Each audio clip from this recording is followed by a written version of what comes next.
സഹിച്ചതാ ഞങ്ങക്ക് മക്കാറാക്ക മുറിലേശം കൂടാൻ ലേശം ആഴത്തില്ലേന്ന് മുറിഞ്ഞ് കയ്യപ്പട് ഒറ്റ തൂങ്ങിപ്പോയി. നമ്മളെ മക്കളൊന്നും ഇല്ലാത്തൊരു വീഡിയോ ആട്ടോ ഇത്.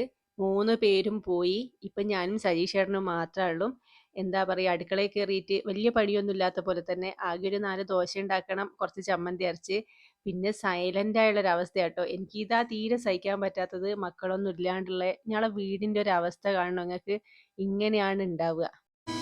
മഞ്ഞും മണിത്തെന്നലും തരും കുഞ്ഞുമ്മ കൈമാറിയും വേനൽ കുരുന്നിന്റെ തൂവലായി തൂവാലകൾ തുന്നിയും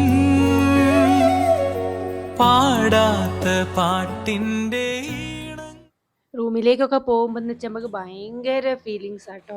അതേപോലെ ആറിയിട്ട ഡ്രസ്സ് മടക്കി വെക്കുന്ന സമയത്തൊക്കെ എനിക്ക് കുഞ്ഞോ സിദ്ധുവും ദേവും ഇല്ലാത്തത് നല്ല ഫീലിങ്സാ. കുഞ്ഞോ സിദ്ധുവും പോയത് വിഷു കഴിഞ്ഞിട്ട് വൈകുന്നേരമാണേ. പിന്നെ ദേവും 3 ദിവസം നമ്മൾ മംഗലാപുരം അവളെ എക്സാം കഴിഞ്ഞതിന് ശേഷം പിറ്റേന്ന് ഓളും പോയി. കുഞ്ഞോ സിദ്ധു ഇല്ലാണ്ട് ദേവുവിന് ഇവിടെ നിൽക്കുക എന്ന് പറയുന്നത് ഭയങ്കര ടെൻഷൻ. ഒക്കെ എന്തോ പോലെ ഓലെല്ലാവരും 3 ആൾ ഒരുമിച്ചല്ലേ ഉറക്കവും കിടത്തവും ഭക്ഷണവും ഒക്കെ. അപ്പൊ ഒരു ചമ്മന്തി അരച്ച് ഒരു വറവൊക്കെ ഇട്ട് ഒരു 4 ദോശ 5 ദോശ ചുട്ടിട്ടുണ്ടാവും കേട്ടോ, അത്രയേ ഉള്ളൂ. ഒരു 5 ദോശയും ചുട്ട് ഞങ്ങൾ രാവിലെ ചായ കുടിക്കാനിരുന്നു. ഈ ചായ കുടിക്കാനിരിക്കുമ്പോഴൊരവസ്ഥ ആയില്ല സങ്കടം. കാരണം ഒറ്റയ്ക്ക് ഞാനും സൈഷറിനും മാത്രം ഇങ്ങനെ ഇരുന്ന് കുടിക്കണം. 3 ആളെ ചെറുപാട് ഒഴിഞ്ഞു കിടക്കുന്നുണ്ട്. ഇല്ലെങ്കിൽ തല്ലും പിടി അത് ഇത് എന്നൊക്കെ പറഞ്ഞിട്ട് ഭയങ്കര ബഹളായിക്കോട്ടോ ചായ കുടിക്കുന്നേരം. അത് എനിക്ക് കിട്ടിയില്ല, ഇത് എനിക്ക് കിട്ടിയില്ല, അങ്ങനെ ഇങ്ങനെ സ്കൂളിലെ കാര്യം അവിടുത്തെ കാര്യം ഇവിടുത്തെ കാര്യം കുറേ നേരം കഥ പറഞ്ഞിട്ടാട്ടോ ഞാനും കുഞ്ഞു സിദ്ധു ദേവും എല്ലാം ഭക്ഷണം കഴിക്കുക. ഇപ്പൊ ഇവര് 3 ആളില്ലാത്ത ഒരു എന്താ പറയാ, ഒരു പണിയില്ലാത്ത പോലെ ഉണ്ട് എന്ന് പറയാ. ഇപ്പൊ 2-3 ദിവസമായിട്ട് 3 ദിവസം അല്ലല്ലേ സാ പോയിട്ട് ഇപ്പൊ മംഗലാപുരത്ത് പോകുന്നതിന്റെ വിഷു കഴിഞ്ഞ് വൈകുന്നേരമാണ് കുഞ്ഞു സിദ്ധുവും പോയത്. പിന്നെ ദേവു മംഗലാപുരത്ത് പോയി. പിറ്റേ ദിവസം ഓളും പോയി, കൊയിലാണ്ടി പോയി. അപ്പൊ ഞാള് മാത്രമേ ഉള്ളൂ. അകത്തേക്ക് പോയിട്ട് എന്താ ചെയ്യണ്ടേന്നൊരു പിടുത്തല്ലോ കേട്ടോ. രാവിലെ എണീറ്റ് ഒരുപാട് പണി ഉണ്ടാകുന്നതാണ്. ഇപ്പൊ ഒരു പണിയില്ലാത്ത പോലെ അവസ്ഥയാ. കൊറേ ലേറ്റ് ആയി. പിന്നെ ചായന്റെ പരിപാടിയൊക്കെ ചെറിയ രീതിയിൽ മതിയല്ലോ. അപ്പൊ ഇതെല്ലാം കഴിഞ്ഞ് പിന്നെ ഇനിയിപ്പോ എന്താ ചെയ്യണ്ടേന്നാ ഇപ്പൊ ആലോചിക്കുന്നത്. സമയം പോകുന്ന അറിയില്ല. നമുക്ക് ഇവിടെ വേറെ എവിടെ ഇപ്പം അടുത്ത് നമ്മളങ്ങനെ നമ്മളെ നാട്ടും പുറത്താണെങ്കിലും ഒക്കെ അല്ലേ ഉള്ളൂ. അടുത്തടുത്ത വീടുകൾ വന്ധ്യത്തിൽ പോയി വർത്താനം പറയാനൊക്കെ. ഇപ്പം ഇവിടെ ആരോടൊന്നും പറയാനൊന്നുമില്ല. അപ്പൊ ഇങ്ങനെ ഇരിക്കുകയാണ്. ഇനിയിപ്പോ 2 കൂട്ടരും ദേവ് ഒരു പക്ഷെ 2 ദിവസം കൊണ്ടൊക്കെ വരികയായിരിക്കും. കുഞ്ഞുവിന്റെ സിദ്ധുവിൻ്റെതും അവിടെ എന്തൊക്കെയോ ചെറിയ പരിപാടികളും കാര്യങ്ങളൊക്കെ ഓർക്കുന്നുണ്ട്. പിന്നെ നമുക്ക് ആകെ ഒരു വെക്കേഷൻ കിട്ടുന്ന സമയത്തല്ലേ മക്കൾക്കൊക്കെ അങ്ങനെ പോവാൻ എന്താക്കാനൊക്കെ പറ്റുള്ളൂ. അതുകൊണ്ട് ഇപ്പൊ അങ്ങനെയൊക്കെയാണുള്ളത്. ഞങ്ങള് 2 ആളും മാത്രമേ ഉള്ളൂ. ഇനിയിപ്പോ എന്താ ചെയ്യാന്ന് പിന്നെ പുറത്തിറങ്ങാൻ കാണുന്നില്ല. ഭയങ്കര വെയില. ഏത് സ്ഥലത്തോട്ട് ഇറങ്ങാൻ പറ്റൂല ഈ സമയത്ത്. ഇന്നലെയൊക്കെ ശരിക്കും വൈകുന്നേരമൊക്കെ ഞങ്ങൾ പുറത്തിറങ്ങിയതാട്ടോ. ഇവിടെ ഇരുന്നിട്ടൊന്നും ചെയ്യാനില്ലല്ലോ. ചൂടുമാണ്, എന്നാലും പക്ഷെ ഇവിടെ ഇരിക്കാൻ തോന്നൂല. ഭയങ്കര ഇതാണ്.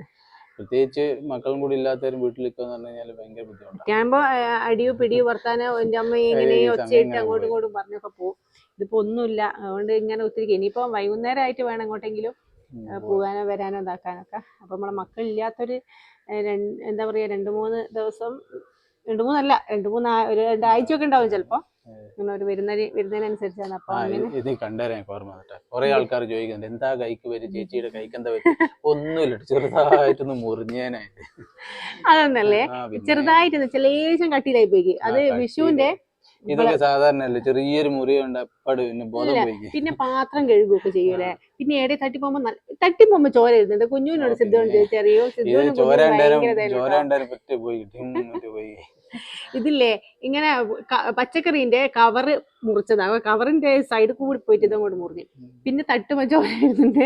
അന്ന് പച്ചക്കറി മുഴുവൻ കഴിച്ചിട്ട് മുറിച്ചു തന്നിട്ട്. അതുകൊണ്ട് വിഷുവിന് ഇതോ നല്ലായിരുന്നു. ചൂട്ട് വലിയ കെട്ടായിരുന്നു.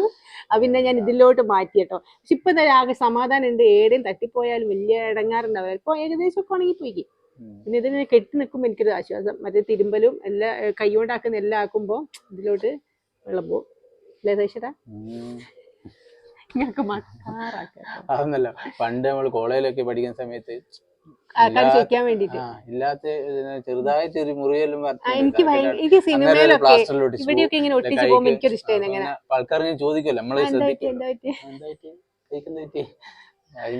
മുറിയിലെ ലേശം കൂടാൻ ലേശം ആഴത്തില്ലേന്ന് മുറിഞ്ഞ് കയ്യപ്പാട് ഒറ്റ തൂങ്ങിപ്പോയി. ഇപ്പൊ അതാണ് പരിപാടി. ഇനിയിപ്പോ നമ്മളെന്താ പറയാ, ചോറ് വെക്കണോ വെക്കേണ്ടി വന്നാൽ ഇന്നലെ ചോറ് വെച്ചിട്ട് ഉച്ചയ്ക്ക് സഹിഷണം കൊണ്ടുപോയി പിന്നെ ഞാൻ മാത്രം എത്തി തിന്ന്. രാത്രി ചോറ് തിന്നൂല, പിന്നെ ആരുമില്ല. അങ്ങനെ ആ ചോറ് കഴിക്കാൻ പറ്റിയില്ല. അങ്ങനെ അത് പോയി. അപ്പൊ ഞാൻ ഇന്നിപ്പോ കുറച്ച് അല്ലാതെ ചെറിയ ചെറിയ പരിപാടികളും ഉണ്ട്. നമുക്ക് പുറത്തോട്ടൊക്കെ പോകണ്ടേ വൈകുന്നേരം. ഇപ്പൊ ചോറ് വെക്കണോ വെക്കണ്ടിയോ എന്നുള്ളതാ. കാരണം ഒരു നേരത്തേക്കായിട്ട് അതോ കുറച്ച് ചോറാ തിന്നുള്ളൂ. അപ്പൊ അതിന് വേണ്ടിയിട്ട് വെക്കണോ വെക്കണ്ടിയോ എന്നുള്ള ഒരു ഇതിൽ ഞാൻ നിൽക്കുകയാണ്. എന്തെങ്കിലും മനസ്സമാനത്തോടെ ഭക്ഷണം കഴിക്കാലോ. സമാധാനം.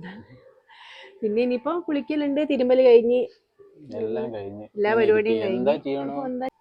പക്ഷെ ഇങ്ങനെ നിക്കാത്തതിനെ കൊണ്ടുള്ള അലമ്പും ഒക്കെ കിട്ടും. അപ്പൊ ഞാൻ ആളുള്ളിടത്തിലേക്ക് നമ്മൾ പോണെന്ന്. കാരണം എന്താ വെച്ചാൽ ഈ ഒറ്റപ്പെട്ടിൽ നിൽക്കുക എനിക്ക് ഇത്തിരി സഹിക്കാൻ പറ്റാത്ത സംഭവം ഈ ഒച്ചയില്ലാണ്ട് നിൽക്കുന്നത്. ഭയങ്കര പേടിയല്ല, എന്തോ ഒരു ടെൻഷൻ. എപ്പോ നമ്മളിങ്ങനെ ആലോചിച്ച് ഒരു ഇതും ഇല്ലാണ്ട് ആരോടെങ്കിലും ഇത്തിരി വർത്താനം പറഞ്ഞ ഒരു സുഖം കിട്ടുമല്ലോ. ഇത് ഐശ്വര്യന് പോകുന്നതിനെ കൊണ്ട് പ്രശ്നമില്ല. രാവിലെ ആകുമ്പോൾ പോകുന്നതായിരിക്കും. ഞാൻ നാളെ ഇങ്ങനെ തന്നെ ഒത്തിരിക്കും. ഓരോരോ അലമ്പുണ്ട്. എന്നാ ഇനിയിപ്പം നമുക്ക് ബാക്കി പരിപാടിയിലോട്ടൊക്കെ പോവാം അല്ലേ? അതെ. പിന്നെ കുറച്ച് എണ്ണ തേച്ച് തലയൊന്ന് മസാജ് ചെയ്ത് താടോ എന്ന് പറഞ്ഞപ്പോൾ ഞാനൊന്ന് തല മസാജ് ചെയ്ത് കൊടുത്തിട്ടോ. ഇപ്പോഴും പറയും, പക്ഷെ എനിക്ക് ഇതിനൊന്നുള്ള നേരമൊന്നും ഞായറാഴ്ച ദിവസം കിട്ടൂല. നിങ്ങൾക്ക് അറിയാലോ, വീഡിയോയിൽ കാണുന്നല്ലേ. അപ്പം നമുക്ക് ചോറ് കറി ഇതിൻ്റെ തിരക്കും ജയന തിരക്കും ഒക്കെ ആയിരിക്കും. പക്ഷെ ഇന്നിപ്പം നേരമുള്ളതിനെ കൊണ്ട് അങ്ങനെ ചെയ്ത് പിന്നെ ഞങ്ങൾ ഫുഡ് കഴിക്കാൻ പുറത്തോട്ട് പോയിട്ടോ. വിശക്കുന്നില്ല എന്നൊക്കെ പറഞ്ഞെങ്കിലും 2-2:30 ആയിരം വിശന്ന്. അങ്ങനെ ചോറ് കഴിക്കാൻ പോയി. 2:45 ആയിട്ടുണ്ടാവും. സാധാരണ ചോറാ കഴിച്ചത്, നല്ല ടേസ്റ്റുള്ള ചോറായിരുന്നു കേട്ടോ. പിന്നെ അതിനുശേഷം പിന്നെ സന്ധ്യ ആകാൻ നേരത്ത് ഞാൻ വേഗം വിളക്ക് കത്തിക്കാനുള്ള പരിപാടി നോക്കിട്ടോ. കാരണം 2-3 ദിവസം നമ്മൾ മംഗലാപുരമൊക്കെ പോയിട്ട് വിളക്ക് കത്തിച്ചിട്ടില്ല. പിന്നെ കുഞ്ഞൂസിതുള്ളേരം അതൊക്കെ കറക്റ്റായിട്ട് എല്ലാവരും ഇവിടെ ഉണ്ടാകുന്ന സമയത്ത് കത്തിക്കുകയും ഒരു നാമം ജപിക്കുകയും ഒക്കെ ചെയ്യുന്നതാണേ. അപ്പോൾ ഞാനും കുറച്ച് നേരം അവിടെ ഇരുന്ന് നാമം ജപിച്ച് പിന്നെ ഒരു പാർട്ടിക്ക് പോകാനുണ്ടായിരുന്നു കല്യാണത്തിൻ്റെ തലേന്ന്. അപ്പോൾ അതിനൊക്കെ പോയി തിരിച്ച് വന്ന്. അപ്പോൾ വീഡിയോ എടുക്കാൻ പറ്റിയില്ല കേട്ടോ. പിന്നെ മക്കളാകോ എല്ലാം വന്നിട്ട് ലൈറ്റൊക്കെ ഓണാക്കുക ഓഫാക്കുക എന്നുള്ളൂ. ചുമ്മാ അതൊക്കെ തുറന്നിടുന്നതാട്ടോ. അപ്പം എല്ലാം കഴിഞ്ഞ് ഞാൻ മേലി കഴുകാൻ പോവുകയാണ് ഇനി. എന്താ പറയുക, ഭയങ്കര സൈലൻ്റായ കുറച്ച് ദിവസങ്ങളാണ് ഇനി കുറച്ച് ദിവസം ഉണ്ടാവുക. അപ്പോൾ നമ്മൾ വീഡിയോ ഒക്കെ ഒന്ന് മുഴുവനായിട്ട് കാണുക, സബ്സ്ക്രൈബ് ചെയ്യുക, സപ്പോർട്ട് ചെയ്യുക. പിന്നെയെന്ന് വെച്ചാൽ മക്കളൊക്കെ വന്നിട്ട് ഇപ്പോൾ അടിപൊളി വ്ളോഗെല്ലാം ചെയ്യുക. അപ്പോൾ ഇന്നത്തെ വീഡിയോ ഇത്രയേ ഉള്ളൂ. അപ്പം tata bye bye, see U.